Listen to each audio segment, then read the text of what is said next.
Good morning, everybody. My name's Karl Donert, and we're hosting the SEED webinar this morning on digitally transforming agriculture. I'd like to introduce you to our coordinator of the project, Matteo Valentini, who will welcome you all. Thank you very much, Karl. Welcome, everyone. Thanks a lot for joining us for this webinar. I am Matteo Valentini, representing the Italian partnership that proposed this initiative to the European Commission within the framework of an Erasmus plus KA3 proposal for the development of a joint vet qualification profile. I will not go through the presentation of the project. This will be done later on from our Belgian partner. Just quickly introducing the program of this webinar, which will last 1 hour. We will start with a keynote speech from Dr. Doris MARQUARDT from the European Commission. Afterwards, we will give you a brief but detailed presentation of what our SEED project is about. And we are glad also to introduce you our main result up to now, which is an EQF-5 Joint Qualification Profile for digital farming agents. Afterwards, we will continue with a panel on the impact of digital transformation in agriculture and educational needs, participated by international experts that will be moderated by Karl. And we will conclude hopefully with some debate, listening to your opinions and suggestion on how to move forward. So we learned that we have to stay on times in these online conferences, so I won't speak longer, and I invite Dr. Doris MARQUARDT, Program Officer at Directorate-General for Agriculture and Rural Development, to give us the keynote speech. Can you see my screen? Yes.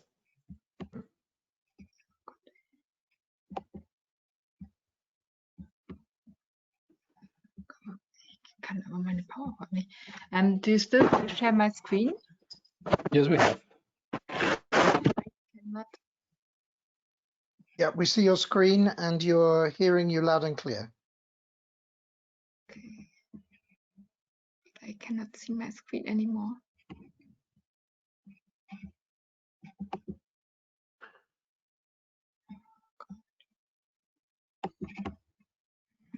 Wie komme ich jetzt hier? Okay. Good morning, everyone. Thank you for the invitation and the kind introduction. I'm pleased to provide you an overview of the Green Deal and the Farm to Fork strategy and how does it relate to digitalization. As the time is limited, I can only raise your interest in the subject and stimulate the discussion later, and we directly start in the presentation. So I think everyone, nobody from the background, has heard about the European Green Deal and the ambition as it regards the climate targets. And looking at the Green Deal, here on the slide, you see it has multiple facets. And one strong element, considering, sorry, you always,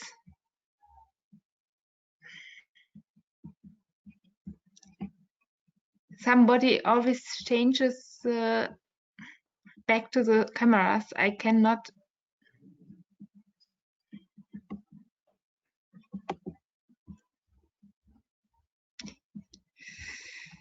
Leute, I cannot. You have lost the screen because we can see it actually. Yes, Yeah, but I have lost it, and everyone again. I have the camera pictures, but not my screen. So that is a real problem. Karl, maybe you can support us technically here. So You should be able to change the setting at the top of the screen. at the top of the screen. You should see there's a button everyone, there's a button webcam. Maybe if you go out and come back in. Yes, so but then I have, but I still cannot. Okay. Yes. So, and one key element of the Green Deal is the so-called farm to fork strategy. And that focused on the contribution of agriculture and the food system to reach the Green Deal targets. The farm to fork to achieve a sustainable food system through an integrated approach, considering the economic sustainability, social sustainability, and environmental sustainability, and to bring it together to achieve and contribute to the Green Deal targets. So if we look at the food system, and that includes agriculture and food production, and the consumer, we see it is about many challenging. From the consumer side, we have the healthier diets and the need for that, but we also face challenges of the environmental impacts of agriculture, for instance. So, and against this background of the ambitions on the one side and the challenges on the other side, the farm to fork strategies has clear goals that concerns the reduction of the climate footprint, to foster a global transition to a more sustainable food system, to raise new opportunities, and to make the overall systems more resilient. So I will not go into detail here, but it has the goal for has a neutral or positive environmental impact to ensure that food security and public health is achieved, and to preserve the affordability of food, So that are 3 dimensions considering also production, but also consumption. That is important to highlight here. So as you, as a professional, it concerns you maybe both, as a vet, as a farmer, or also as a consumer. What is important to be mentioned that for a strategy, the farm to fork strategy has clear-cut and quantitative targets. So it concerns, for instance, the reduction of pesticides and chemicals by 50%, or reducing nutrient losses also by clear-cut target by 20%, or achieve an increase in organic farming. That is important to highlight, but on the other hand, those targets are not legally binding. So for member states of the European Union, they are not binding for the moment, and it has to be seen, okay, how do we achieve those targets? That is now a key question, and it is policy discussion currently ongoing in the European Union. If you look at the system, so many actors are involved. It's about starting from the farmer to the consumer, but we need also, for instance, advisory services for the farmers involved to foster those targets. And to the same time, there's a portfolio of instruments, how these targets could be mobilized to be achieved, reaching from legislation to financial support. And in this project, you are involved in education, and research and innovation are also playing a key role. There's a range of concrete actions. We cannot elaborate on that today. It concerns, for instance, legislation, but also a range for the different subsectors. For instance, the Common Agriculture Policy can foster on it. There's specific directives, for instance, Sustainable Use Directive. We have a proposal for an organic action plan. So, and if you look at the actions more concrete, we can elaborate it in the different fields. Here, for instance, we have animal welfare and legislation on the pipeline, or also a proposal for feed additives. So the same regards for the food industry. You have here a range on proposals ongoing how to contribute to the objectives of the farm to fork strategies. And I invite you to go through later in COM and follow up on those proposals. The same regards the economic aspects or the markets related to food and agriculture production. Finally, as agri-food chains are global, it's also aimed at promoting the sustainability aspects and the need for quality globally. And that can be achieved, for instance, through standards. So what is the theme today? What have we as implications for follow-up actions? So we have said it's not legally binding. On the other side, we have a portfolio of policies and policy measures at hand. We can, for instance, adapt policy measures to achieve the farm-to-fork strategies, for instance, through selection criteria. Some of you may know Horizon Europe or Horizon 2020, where you can foster themes in the direction of farm-to-fork. Overall, you see that the European Union, we have a range of ambitions, like the Green Deal, or for instance, the ambitions of the digital age, which is important if you look today at the contribution of digitalization to the farm-to-fork strategy as well. And we have a range of instruments, Common Agriculture Policy, Digital Europe Program, Horizon Europe, for only naming some examples. So digital technologies, I think in this community today, most of you know, they can help the farmer to work more precisely and efficiently. They can increase the sector's performance and competitiveness. They can make the job of the farmer more attractive to younger generations. For the food system, they can also increase the transparency, for instance, through blockchain for the consumer. And they can support, that is important to be highlighted, all types of farming. So small farms, large farms, organic farms, conventional farms. With regard to the Common Agriculture Policy post 2020, there are a range of sustainability objectives, but digitalization is acknowledged as horizontal objective, as enabler to achieve sustainability objectives. And this is also reflected here, digitalization as enabler, because it can support the farmer to perform. At the same time, it has to be highlighted that digitalization and digital technologies, the effectiveness depends on data and data technologies.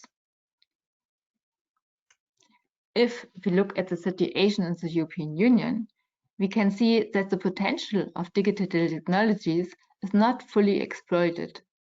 For instance, due to a lack of infrastructure such as broadband, lack of awareness, but also a lack of cost effectiveness of digital technologies for the farmers at the moment.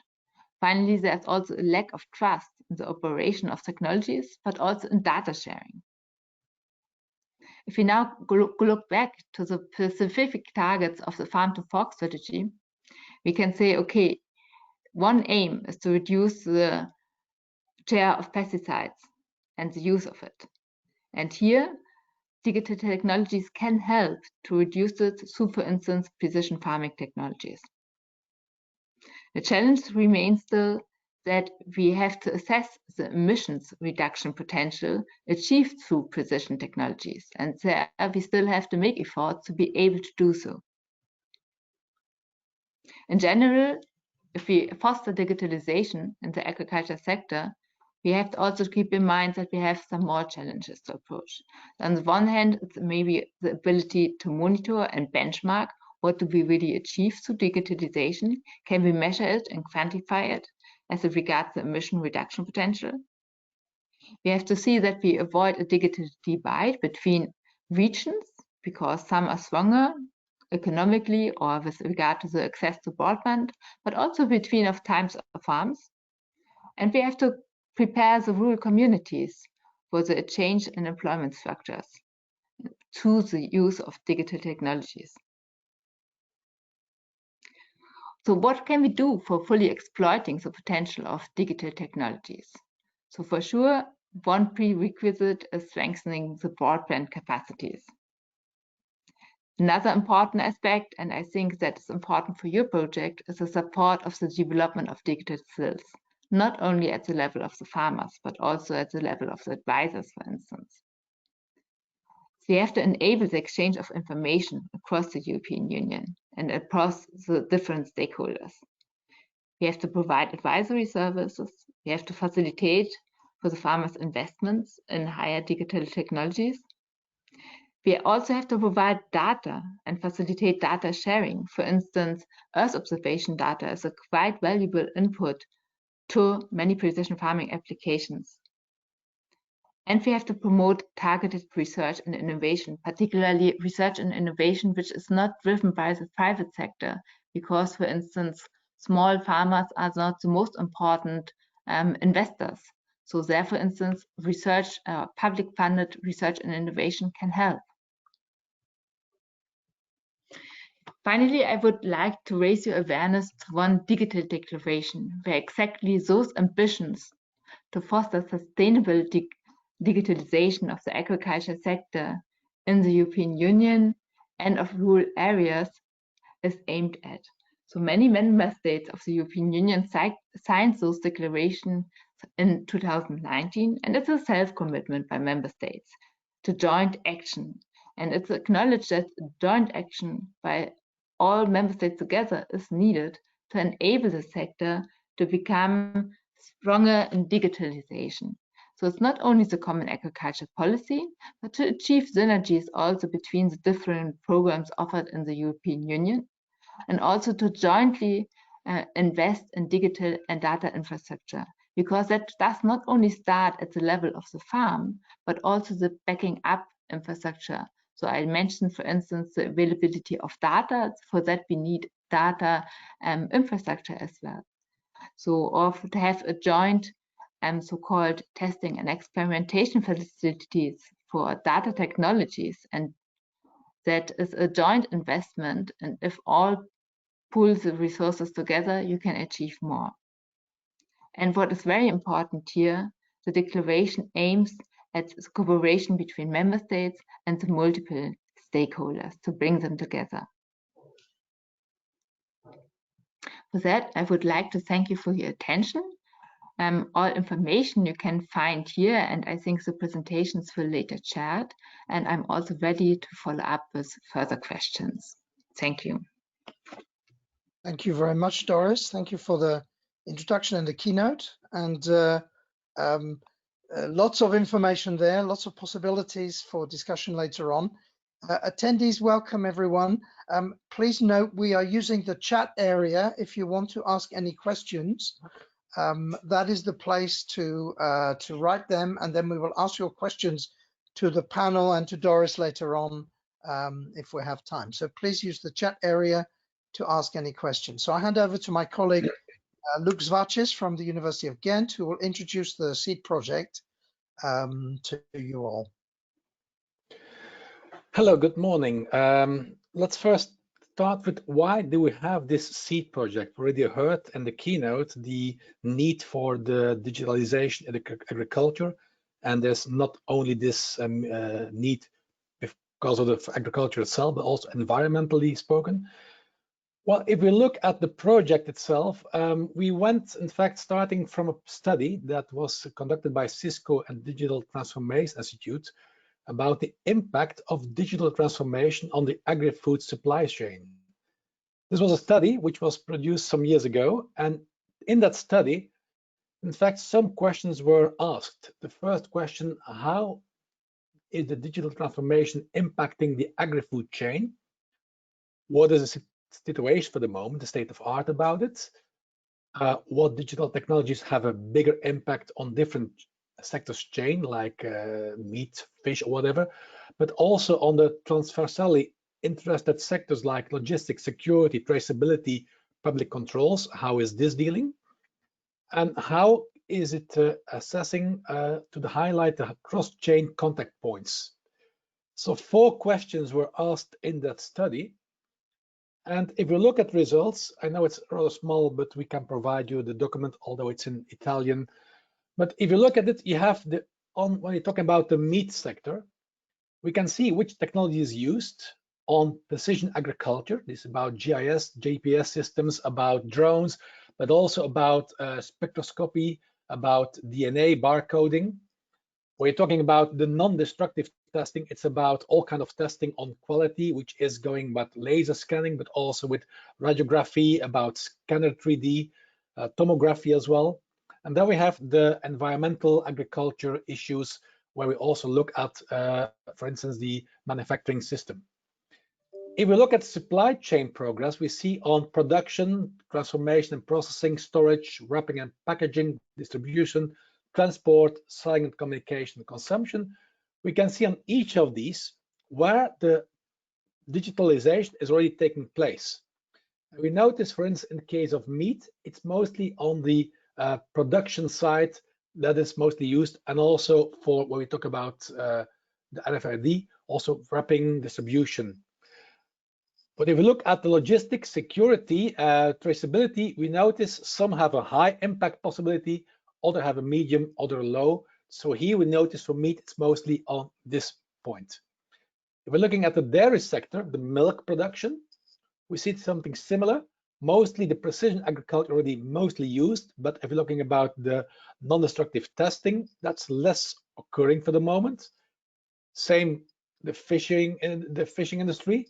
Here we see a bit different situation. Also on non-destructive testing, there is on some cases a lot of influence possible.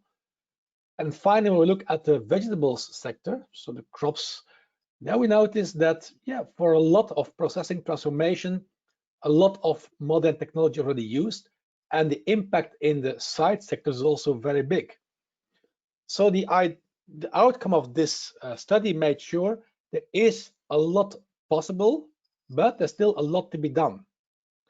This was also noticed at the conference, a workshop of the EIP Agri, that innovation sector of the European Union, where there was a workshop some years ago. And at the end of the workshop, they made a word cloud of, for instance, what was in fact the most needed for the digital transformation. And we see training, knowledge, education, awareness is something that's very important to be taken care of. And also when we look at another question, what is the farmer's information needs? It goes from, okay, the training, how do I use it in practice, but also added value. So we're talking about more economic aspects. So not only purely the digitalization and the production, but also about economics is important. So what we did is, in fact, we started the idea of having this project called Smart Entrepreneurial Education, Training and Digital Farming, abbreviation SEED. It has been extended due to COVID. We had to extend some aspects to now September 2021. We have 7 partners from 4 countries. The target are the vet centers, companies and students in EQF-5 Agri-Food training paths. EQF-5 is just after secondary education, but between secondary and university college level. And the actions, development of a new vet qualification, Sonia will talk about in the next presentation, enhancement of work-based learning activities, and also including transnational mobilities. Now, this is the part of the project we did. We started with, in step 1, an analysis of existing EQF-5 and also 4 to 6 agri-food profiles which already exist in education. Then step 2, we developed the units for the core for the program itself. And 3, we hope for a validation in every country of this. But that part 2 and 3, Sonia will explain in the next presentation. So the first step was analyze our existing EQF-5 extended to 4 and 6 agri-food profiles in education. So we didn't only look at EQF-5, but also 4 and 6. So 4 meaning secondary school education and 6 university college level. So that's 3 years higher education. We didn't only look at the formal education, but also non-formals. That could be short courses organized by, for instance, an organization dealing with agriculture.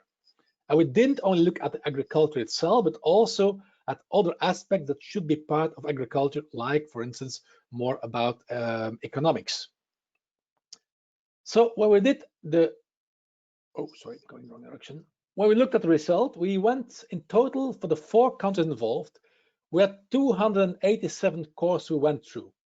And when we looked at these courses, we see that some are not domain specific, others are on livestock, fishery, crop farming, also a big part on agroforestry, which also has to do with the fact that we have countries involved where forestry is rather important. But when we look at the main value chain process interested, we see that most of the courses deal with production quality control, production management, production planning. But for instance, when we're talking about short chain process production or commonly shared agriculture or selling, logistic, traceability, here we have much fewer. Marketing analysis the same. So it's here all focused mostly on the production itself, but less all the rest that is also part of agriculture. So if we look at the main digital domains interested, we notice that gathering, collecting, integrating, evaluating, processing data is the most important one. But on other parts, for instance, digital hardware, software, this is much less available. So we came to the conclusion that there are 3 parts, 3 things that were rather common in these 287 courses. First finding is there's more widespread digital knowledge than a specific professional profile available. So we note, for instance, a gap between the technical and the marketing use of digital technologies. An absence of a clear and complete qualification. We didn't have everything what we aim in our project already available. Second point is we said we have to go to more strategic thinking as a key for real value added digital innovation. That means has to be modularity, scalability. We have to look for the agro-digital economy, digital marketing as well.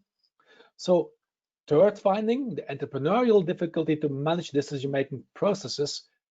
It must be easy to use, efficiency improvement, sustainability, and there should be also important role for external agents of educational training organizations, which was also the finding of the other workshop. So out of this, we came to the conclusion, right, there is still place in the educational landscape to have a new profile, which we are now trying to create. And that's what Sonia will explain now in the next presentation. Thank you very much, Luc. And I'm going to hand over the reins now to Sonia, who's going to explain the framework that we've created. Just a quick reminder to a couple of things. First of all, you can use the chat to ask questions of the presenters. And just to say that we will publish all of these presentations on our webpage on SEED. And we will also place this recording of the webinar onto the SEED video YouTube channel. So over to you, Sonia. I think you're still muted. You'll have to unmute your, maybe I can do it for you. There we go. Yeah. Okay. Good morning to everyone. I don't know if you can see my screen now. Yes, we do. Yes. Okay, so I start in this part of the webinar presenting the new qualification profile in digital farming agent design in the SEED projects. This qualification is the result of a lot of effort defining the units and competencies according to intense scrutiny with partners and stakeholders. I'm going to explain you first the aim of this new qualification, and then I'm go through the qualification structure. So the aim of this new qualification is to facilitate the development of skills and competencies to meet labor market needs, overall the needs related to digital technologies application to agriculture, and also become more flexible to anticipate future skills gap. Sorry for interrupting. Yes. I think we are seeing the first slide. If you're moving through the slides, we are not okay. Yeah, now perfect. Yeah. Thank you. Thank you. So the aim is this to facilitate the development of these skills that are required in these companies.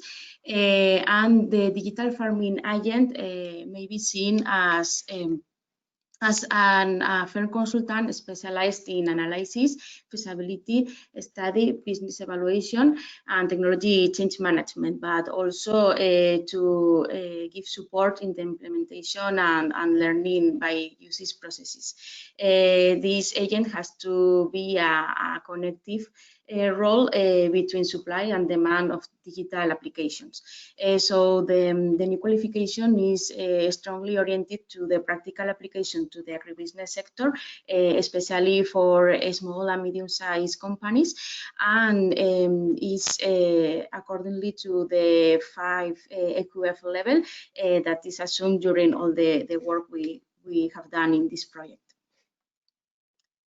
So the qualification structure is divided in two main areas that includes a set of competence units. And the first one is the competence units that define or helps to define and implement the digital transformation into agribusiness firms. And the second one is the set of units that plays an important role to the digital management of the agribusiness production and market processes.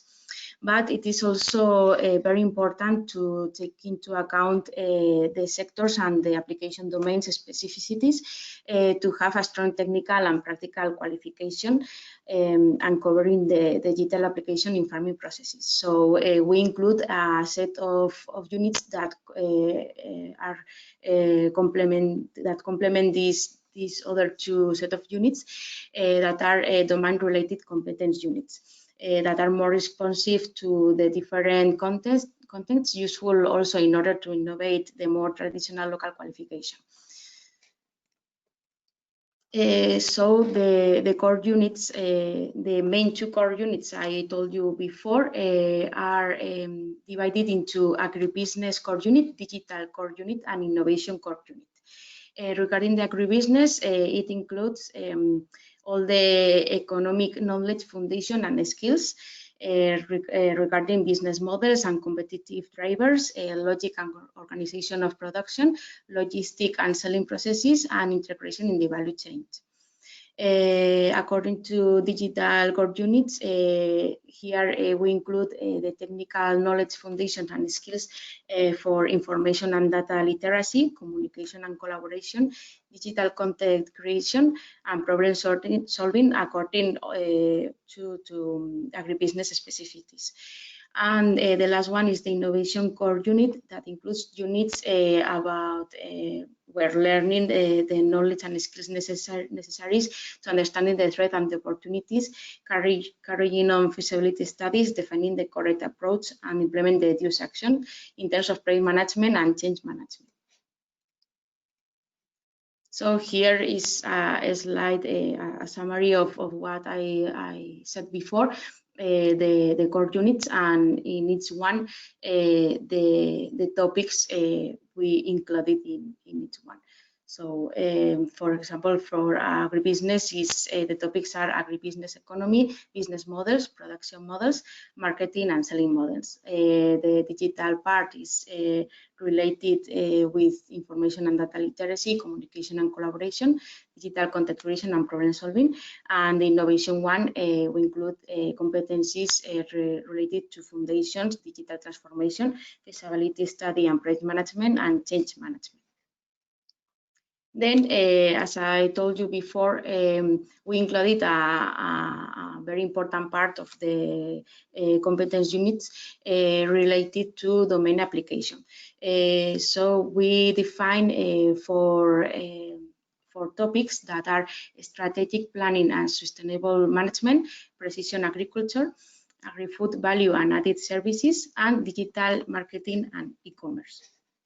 So for each one of these topics, we define a set of competence units, and for the first one, the strategic planning and sustainable management, we define two topics, two competence units that are sustainable key concepts and strategic data and decision support systems. For precision agriculture, we define three competence units that are data sensor, using data like GIS and data modeling, and the last one, agronomic resource management. And for the agri-food value and added services, we define two competence units that are integrated logistic and traceability. And for the last one, that is digital marketing and e-commerce, we define the digital marketing competence unit and another unit that is e-commerce and customer experience. So in this slide, I want to show you the main structure and all the interrelationships among the competence units. And what is important to remark here is that there are a total of 20 competence units, and they are divided into these two main areas. The red one is the area related to the digital management, and the green one is related with innovation. And both of them are mixed in one competence unit, that is strategy, data, and decision support system. So I continue with the last slide, that is the qualification referencing, because we are now working in the recognition of this qualification, and in that sense, it is essential to engage to the mutual recognition ground and use the reference qualification toward the main Eurostat classification. And also with two important frameworks that are the Digital Competence Framework for Citizens and the Entrepreneurship Competence Framework. So for these frameworks, we did an analysis comparing the level, and the first table is the comparison with DIGCOM, and here the more important correlation involves the 4 core digital competence units crossed with 14 DIGCOM references, and as we can see, the 6 proficiency level prevails, describing the qualification into the advanced level. And the last table is related with the comparison with Entrecom. And the qualification here appears focused on an intermediate proficiency level for the main part of the model competencies, and also complemented by these 4 items of the expert domain. So that's all I want to tell you today, and thank you very much for listening to me.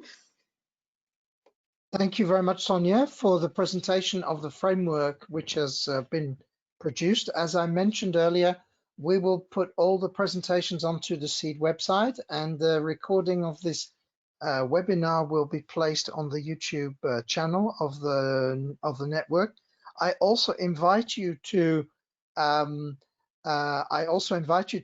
put your comments into chat and any questions that you might have. Now we move to the panel session of the webinar, where we have some panelists, some experts, Paul Walton from EU Africa, and we have Nuria Mingone from the Piedmont region, and I'm just going to try to get all my attendees into the right place. In Nuria, just 1 second, I will unmute you. Now we're going to ask a few questions based on discussion that we want to have with our panelists. So panelists, and of course, Doris, if you'd like to contribute here, would also be very good. According to Forbes, in a recent study, it was found that the agri-industry's output must increase an estimated 60% by 2030. What elements of the digital transformation do you think will be the most important if this is going to be achieved? And as a follow-up, should we deal with environment or economic concerns post-COVID? What should be our priority? So panelists, if anyone would like to answer that question, please unmute. So Sonia or Paul. Sonia Mendoza is also there. I don't know if we are required to answer, or what is our role. Good morning, everyone. First of all, yes, I've made a few questions, and it's ready to have a discussion about what should be the future. Okay. Yeah. So please feel free to step in, say who you are, and step in. Okay. So first of all, thank you very much for inviting us on behalf of Regione Piemonte and on behalf of the FAST project that I was supposed, I don't know, to present, but you will let me know. As Regione Piemonte, as a region, we are very much aware of the importance of the digital transformation period, especially in agriculture. That's why we are so, let's say, happy and proud to give and provide our small contribution to the initiative launched by DG Agri concerning the development of new tools, and the FAST platform available for farmers in order to allow them to have in their hands a tool and a simplified system to make their activity more competitive and also more environmental sustainable. That's clear, and this project is very much in relation with what the other colleague from the Commission was saying before in the opening panel you presented from the colleague from the Commission. So we think that the forecast of the growth, economic growth, will be very much a point of reference to follow and to support. And the initiatives as yours to train farmers are really important. So we are supporting you, and congratulations for your initiative. Thank you. And does somebody else, Luc or Alteo or Paul, want to comment on the question? Should it be more environmental, or should we look at economic factors post-COVID? Yeah, if I could come in, Karl, is that okay? Yeah, please talk. Yes. Yeah, a couple. So if I can just bring a Africa-Europe partnership perspective to this dialogue. I mean, to say from the outset, I really believe that what's been presented today, the SEED initiative, can be not just an innovative practice, but a great model for the Africa-Europe partnership and where it needs to go. In that context, it's very clear that agriculture and sustainable food systems have become such a fundamental political, economic, and social importance, and really essential to that reset. Of course, digital is kind of transversal in that respect, as already was mentioned. Already Doris underlined the global importance of this, but it's clear that digital technology is already starting to revolutionize agriculture in Africa and Europe through better market access, enhanced extension service, farmer-to-farmer exchange has been mentioned, supply chain management, reduction of food waste. There's many different areas. But again, to answer your question, I would underline the importance of also the role here in the face of the climate emergency. So again, if I look at it from an Africa-Europe perspective, it's clear that there's also a high-level political priority there in terms of laying the foundations for long-term sustainable food systems through strengthening resilience.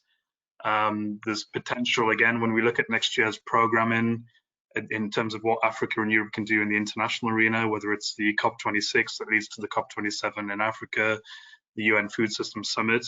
It's a key moment to really articulate that. And again, Doris outlined at the beginning the approach of the European Union. I think there's huge potential there for Africa and Europe to work on a type of Green Deal together, but it's clear there's also anxiety there. So if you look at the Africa side, there's many of the stakeholders we've engaged with in recent months have many questions about what the EU Green Deal looks like in practice on the African continent in terms of conditionality elsewhere. And that's again where I see that one point I would underline is the importance of again breaking any risk of a silo approach here. So again, if I look at the cooperation between Europe and between Africa, we see the centrality of agriculture. We see the importance now in the COVID reality of working across health, digital, education, and capacity building that's been underlined today. And again, I would mention energy, given the impact of energy on agricultural development and the way that if you like, the energy revolution can be led by the agriculture and food sector as well. So again, I think given the role of digital and how it's been underlined today as a transversal approach, that puts even more importance on how it can be a link to all of these different sectors as well. And then just to conclude, again, the points have already been made, but just to reaffirm them from maybe a more global perspective. And I think the point on accessibility, research and innovation being of vital importance to facilitate and accelerate digital transformation, the centrality of education, formal and non-formal, in the use of these digital tools, accessibility to smart technologies that enable and offer on-farm and local specific information to farmers in the face of climate change trends and crop production. And then again, very much in the spirit of this project, to reinforce the capacity building and the training based on the premise again that there's technology there, but in which way it can be accessible to farming communities across both continents. So again, I think this project is very symbolic of the direction of travel, which I think has to bridge the 2 points you underlined, Karl, both the digital education aspect, but also very much front and center in the way that we can work more effectively in the face of a climate emergency. Thank you, Paul. Another question for our panel. What future EC funding and investment is needed to encourage specifically the digital transformation in Africa? Is there anything special that needs to be focused on based on our understanding of the way the agribusiness is using digital activities and things also that might be coming in the future. Does anyone like to tackle that question?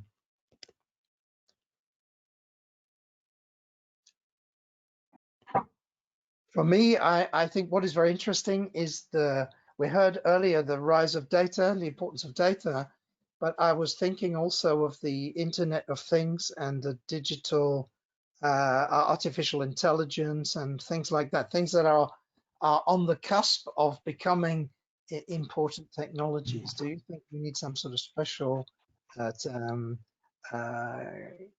initiatives from the European Commission in the agri area, digital agriculture area?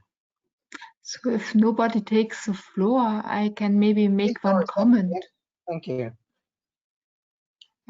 So I would like to call your attention to a so-called initiative on digital innovation hubs.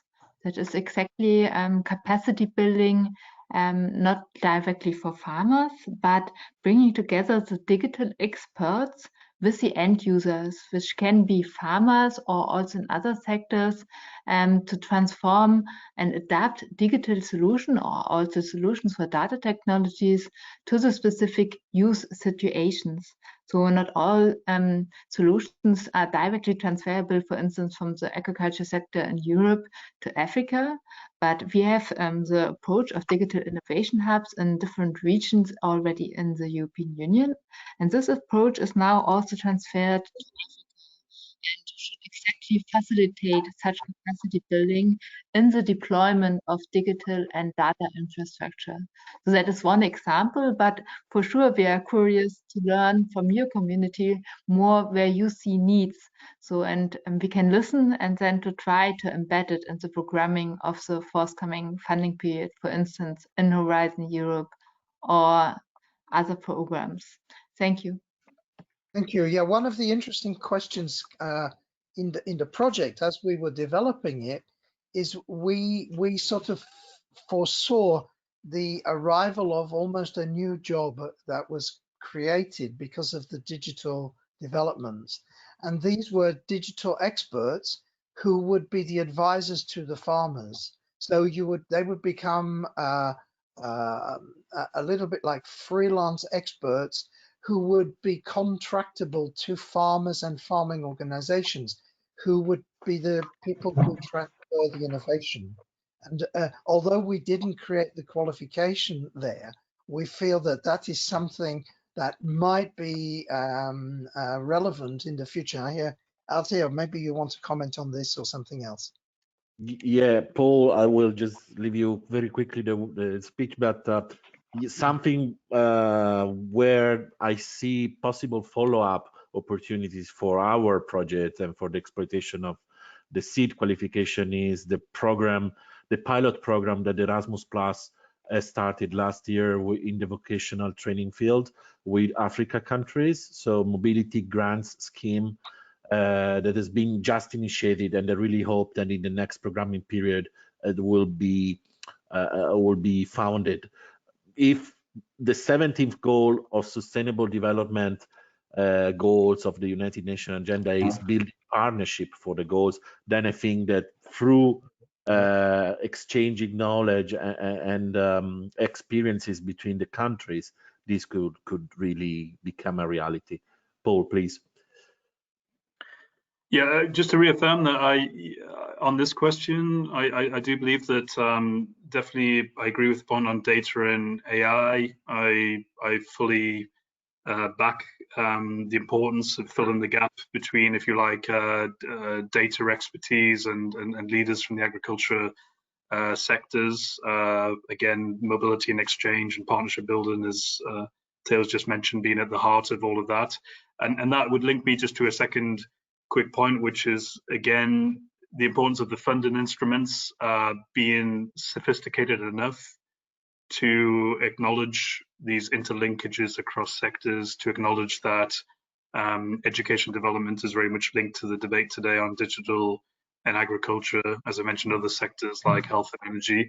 So again, that's again just to in a way advocating to not silo this dialogue or potential future funding schemes to just the sector, but recognizing the interlinkages here. Yeah, we If agree. I can, Yeah, please. Please come in, Nuria, come in. oh no, I just want to inform you that next week we will test the platform and the tools provided by the Commission in FAST project.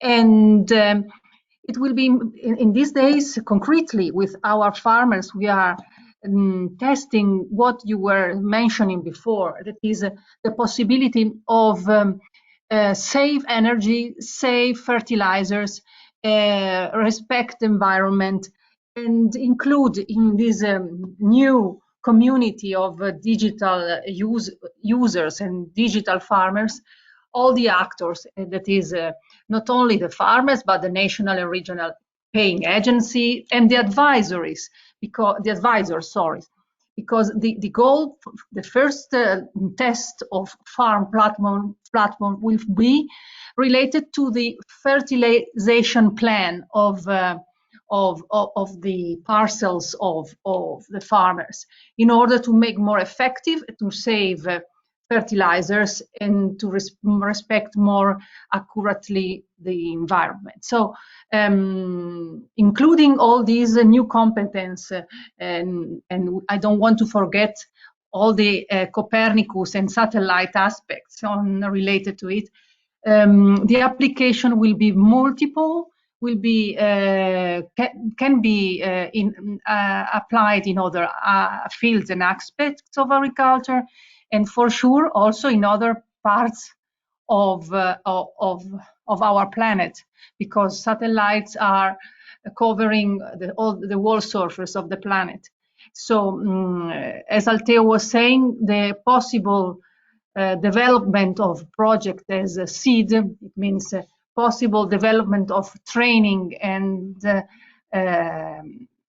improvement of competencies in farming will have a very much importance in the next years, for sure. And we are convinced on it, and that's why in the second phase of FAST, in case the Commission will support the project again, Piedmont Region will act as, let's say, as expert trainer for the other Italian regions, the other 20 regions, having already tested the tool with our local small farmers. So this aspect will be not only, let's say, in very, very small scale, but also in a more complex and wide scale, like in other continents. Thank you.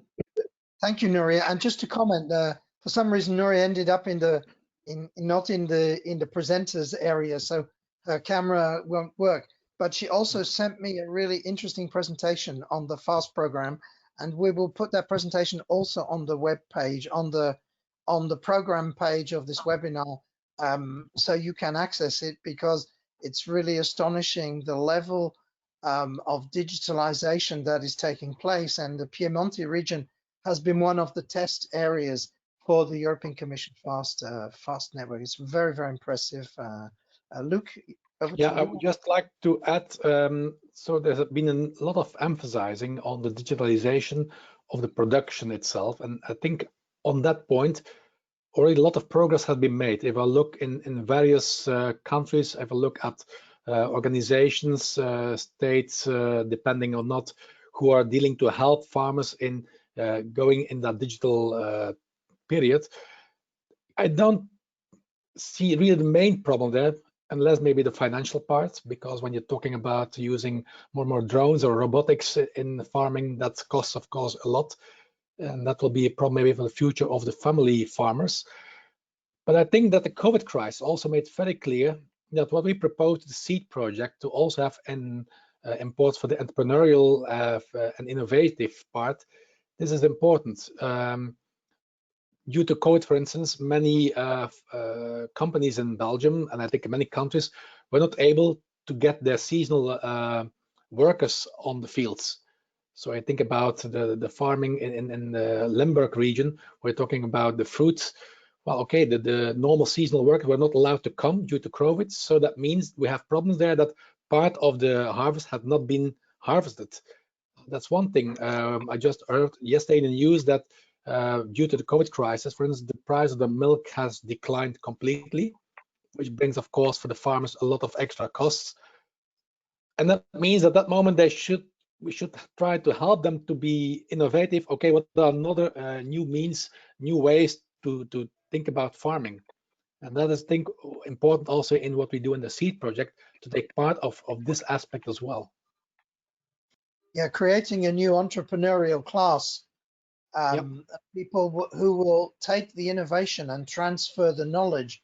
To me, I think is probably one of the biggest lessons that we learned in the project, that there is this gap and we need people to be able to fill it in order to support the farming communities who would like to innovate, but will find it a difficult struggle to do so. And therefore creating not only the right professional profile, but also the right class of people who are really innovative, entrepreneurial, but also hands-on and can literally hands over the technological support that is needed by the more traditional, let's say, farming communities. We've almost come to the end of our time, and I wonder whether I hand over to Altheo now to say a last few words, perhaps, or to the panelists to say a last few words if they have anything else extra to say. So we start with Altheo, if you have anything to add. Yeah, just saying that because we extended the length of our project, we foresee to replicate this type of discussions in the future. This is the first one just because today we are celebrating the European Vocational Skills Week. So if you want to post on your social network that you participated in the SEED project webinar, this will also make some good promotion for our project, and we will be glad of it. But yeah, in the next future, follow us, because we will definitely need to speak more about these topics and maybe engage you in the discussion in different ways. And Nuria, would you like to say a last message for anybody? And I will post your... well, once more, thank you. I think I believe very much in communities, and especially in farmer community, agriculture communities. I'm sorry you are losing the view of my Piedmont wine area. I'm sorry. Next time we have to test the connection better. I'm not so digitalized. And for sure, in next programming period, we are ready to cooperate to put at disposal the small things we have tested concretely with a lot of difficulties in this COVID period, but we have tested on our skin, and we know how it works now. Thank you very much for inviting us once more. And Paul, would you like to say a final message, perhaps? As I said, very, very inspired by this initiative, keen to kind of collaborate and see how we can roll it out at the Africa-Europe level, and very much grateful that I was involved today. As I said, I'm keen to continue with this community and see how we can collaborate together. Thank you very much. And Luc, would you like to say a final word? Yeah, well, I would like to address to the attendees of this webinar, because I'm quite sure that there's many people there also who have good ideas, initiatives, aspects we maybe didn't think of. So if you have any comments of what you heard about the project today, you say, why didn't you think about this or that aspect, or I have a good idea, or I have examples of good applications, please then send this to us. We can always adjust. We are still in the processing phase, so we can still adjust and make it even better. Or if you have ideas that you think, well, we could try to, in our country, we know the way to get it into the ministry for recognition as a new profile, please go ahead, help us to make sure that this project can have a second life as a real course in education. Thank you, Luc. And really just to quote my colleague who had to leave earlier, unfortunately she was called away and was not able to join the panel, Susanna Pelikova, today. She said in a note she wrote to me that the project is really important because of the capacity building aspect, that we need to build the capacity of education institutions because ICT and technological developments will take place anyway, and that we need to create a global education and research framework to enable this innovation and development. And with this has to couple a qualifications profile. And this, as we say in SEED, is the first step to try to bring the newest digital technologies into agriculture and rural development, because we know that will have a significant positive impact on sustainable development and meeting the sustainable development goals. So I thank Susanna also providing me with that short statement. And I thank you all for participating. And please visit the SEED website, digitalseed.eu. You can find, you will find this webinar on the YouTube channel of the SEED, and we will place on the SEED website also all the presentations and link obviously to the YouTube video of this. So thank you all very much, and goodbye. It's been nice to meet you and nice to talk to you. Bye. Bye. Bye bye. Thank you. Ciao, ciao. Goodbye. Ciao Teo. Ciao. Bye. Presto, Grazie. dai, sentiamoci. Ciao. Ciao.